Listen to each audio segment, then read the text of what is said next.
आज Doubtnut app download करें। Doubtnut पर अपने सभी गणित, रसायन विज्ञान, भौतिक विज्ञान और जीव विज्ञान के डाउट्स का करो सफाया। बस प्रश्न की फोटो खींचो, एक ही प्रश्न को क्रॉप करो और तुरंत वीडियो सोल्यूशन पाओ। अभी डाउनलोड करें। हेलो फ्रेंड्स, तो प्रश्न लगा हमें कि अदिश राशि है। तो देखिए यहाँ पे हमें बल, संवेग, बल का आवेग, जड़त्व यहाँ पे दिए गए हैं। तो इन चारों में से कौन सी ऐसी राशि है जो कि आपका सदिश राशि है, हम बताना है यहाँ पे। ठीक है, तो चलिए देखते हैं, पहले समझते हैं कि अदिश राशि क्या होती है। ठीक है, अदिश राशि क्या होती है इसको हम पहले समझते हैं। तो देखिए, अदिश राशि कहने का मतलब क्या होता है।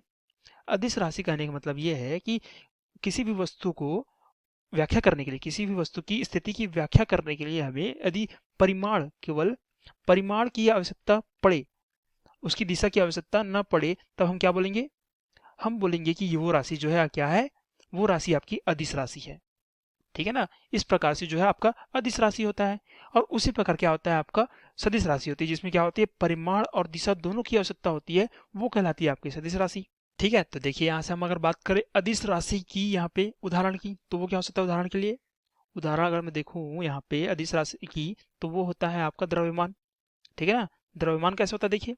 तो देखिए, जैसे मैंने आपको इसका बताया था कि अदिश राशि क्या होती है, वहां से हम जान सकते हैं कि द्रव्यमान एक अदिश राशि है। ठीक है, तो अदिश राशि मैंने क्या बताया था कि अदिश राशि वह राशि होती है जिसका केवल परिमाण जान के ही हम उस वस्तु की स्थिति की व्याख्या हम कर सकते हैं, वो कहलाती है आपकी अदिश राशि। तो देखिए, द्रव्यमान में केवल क्या है, आपका परिमाण है। ठीक है ना, इसमें परिमाण है, दिशा नहीं होती। जैसे कि मैंने बोला कि 1 किलोग्राम का मेरे पास क्या है, शक्कर है। ठीक है ना। अब मैंने इसका परिमाण बता दिया आपको। तो देखिए, अगर मैं 1 किलोग्राम का शक्कर है बोल रहा हूँ, तो केवल आपको परिमाण बताने के साथ ही उसकी स्थिति की व्याख्या आप कर पा रहे हो कि आपका शक्कर जो है कुछ इस प्रकार से होगा। ठीक है ना। तो इसके साथ मुझे दिशा बताने की जरूरत नहीं पड़ रही है। तो ये मेरी क्या होगी, ये आपकी एक अदिश राशि होगी। ठीक है ना। तो इस प्रकार जो है हम अदिश राशि और सदिश राशि में जो है अलग अलग हम कर सकते हैं। तो अब देखते हैं यहाँ से बल को। ठीक है ना। तो बल आपका क्या हो सकता है, देखते हैं यहाँ से। तो देखिए, बल क्या आपका सदिश राशि होती है या अदिश राशि होती है। ठीक है, तो देखते हैं यहाँ से। देखिए, अगर मैं बोला कि 5 न्यूटन का बल किसी पिंड पे लग रहा है, तो ये तो परिमाण हो गया उसका, ये तो उसका परिमाण हो गया। तो इसके साथ क्या हमें दिशा बताने की जरूरत पड़ रही है या नहीं पड़ रही है, बिल्कुल पड़ रही है। दिशा भी हमें बताना पड़ेगा यहाँ पे कि वो जो 5 न्यूटन का बल लग रहा है उस पिंड पे कहाँ पे लग रहा है। मान लीजिए कि हमारा एक पिंड है जो स्थिर अवस्था में कहीं पे इस प्रकार होगा। अब मैं बोला कि इस पे 5 न्यूटन का बल लग रहा है, तो 5 न्यूटन का बल जो है इस दिशा में भी लग सकता है, इस दिशा में भी लग सकता है। ठीक है। अब देखिए, जैसे जैसे मैं इस बल की दिशा को बदल रहा हूँ यहाँ पे, क्या हो रहा है, इसका जो प्रभाव है वो भी बदल रहा है। जैसे मैं इस दिशा में बल लगाया तो क्या आएगा, हो सकता है कि ये पिंड जो है गतिज अवस्था में आ जाए। लेकिन अगर इस दिशा में अगर बल लगाया तो ये पिंड जो है वो गतिज अवस्था में बिल्कुल भी नहीं आएगी। ठीक है ना।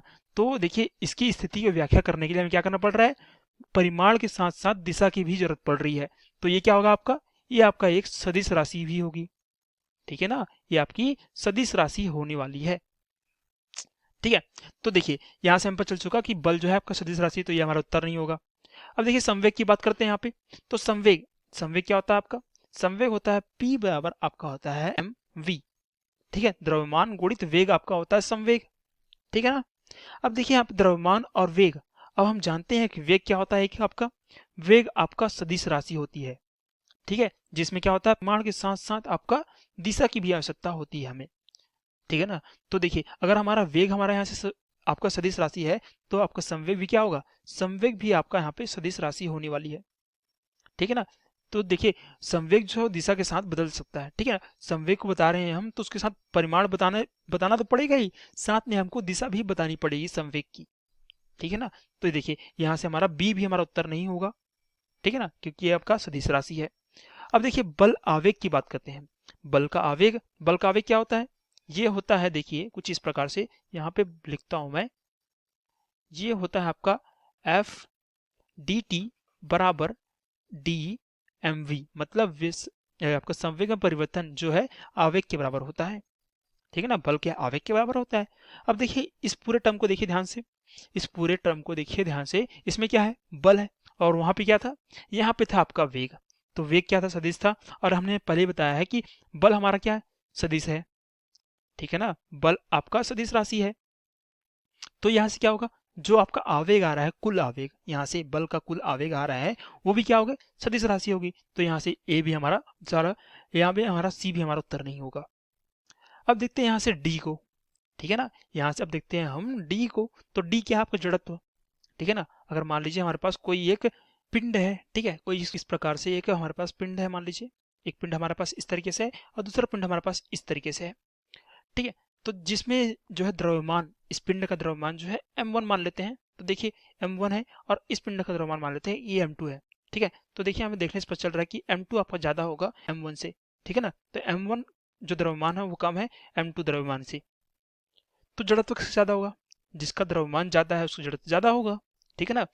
आपका जो द्रव्यमान होता है वो क्या होता है, जड़त्व के माप ही होता है, ठीक है ना। जड़त्व के माप को हम क्या बोलते हैं, आपका द्रव्यमान बोलते हैं। तो देखिए यहाँ पे मैंने बताया जैसे कि आपको कि सदिश राशि के लिए केवल और केवल क्या होती है, परिमाण की आवश्यकता होती है, ठीक है ना। परिमाण की आवश्यकता होती है उसकी स्थिति की व्याख्या करने के लिए। अब देखिए यहाँ पे क्या हमें इसकी जड़त्व बताने के लिए क्या दिशा की जरूरत पड़ रही है, क्या इसके जड़त्व को बताने के लिए मतलब द्रव्यमान को बताने के लिए क्या इसकी दिशा की आवश्यकता पड़ रही है, हमें नहीं पड़ रही है, ठीक है ना।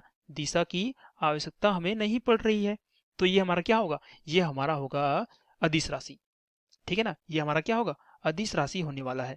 तो देखिए लिखता हूं मैं, ये क्या होगा, अदिश राशि आपका क्या होगा, जड़त्व होगा। जड़त्व आपका एक अदिश राशि है, ठीक है। तो यहां से देखिए हमारा उत्तर क्या हुआ, अदिश राशि कौन सा है, अदिश राशि आपका जड़त्व है, तो इस प्रश्न का उत्तर होगा डी। धन्यवाद। कक्षा 6 से 12वीं से लेकर नीट, IIT, JEE वो एडवांस के लेवल तक 1 करोड़ से ज्यादा छात्रों का भरोसा। आज ही डाउनलोड करें डाउटनेट ऐप या व्हाट्सएप करें अपने सारे डाउट्स 8400 400 400 पर।